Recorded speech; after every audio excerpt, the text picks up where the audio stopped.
In this section, we're going to look at NPM or Node Package Manager, which is basically a command line tool as well as a registry of third-party libraries that we can add to our Node applications. So for pretty much any kind of functionality that you want to add to your application, there is most likely a free open source library or package or node module, whatever you want to call it, on NPM registry.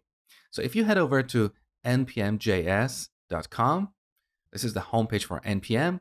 And what you see here is different depending on whether you're logged in or not. So here I'm not logged in. You can see some basic marketing text. But what is important here is that currently there are about 475,000 building blocks on NPM. And all these are free and reusable code. So you can easily add these building blocks to your application. Also, if you have an idea for a node module, if you have an idea for a functionality that you want to share with others, you can create your own node modules and publish them on NPM. Now, the way we add these node modules to our applications is via a command line tool that is also called NPM or Node Package Manager. So the first thing I want you to do is open up the terminal and run npm-v. So npm comes with Node. When you install Node, you also get npm. Now let's see the version of npm I'm running on this machine. So currently I'm running npm version 5.5.1.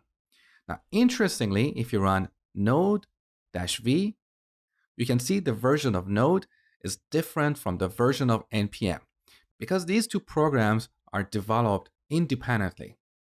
Now, while you're watching this section, chances are your version of NPM might be lower or higher than the version I'm using here.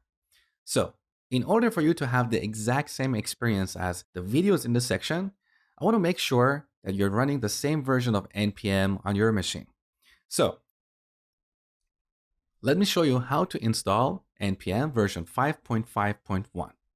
Run npm space I, this is short for install, then space -g, this is short for global, because we want to install this package globally on this machine. It's not specific to an application, okay? Then the name of the package, which is npm, @, and here we set the version number. So 5.5.1.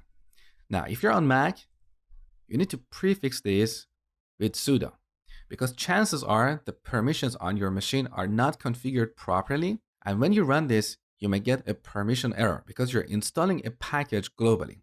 So a simple workaround that is to use sudo. And once again, this is only for Mac users. On Windows, if you get a permission error, you need to open up the command prompt window with administrative privileges. Okay, now let's run this. Now here you have to enter your password because you're installing a global package. Okay, now this is going to take a few seconds. And done. Now after this, to make sure that everything worked properly, run npm-v and you should have npm version 5.5.1.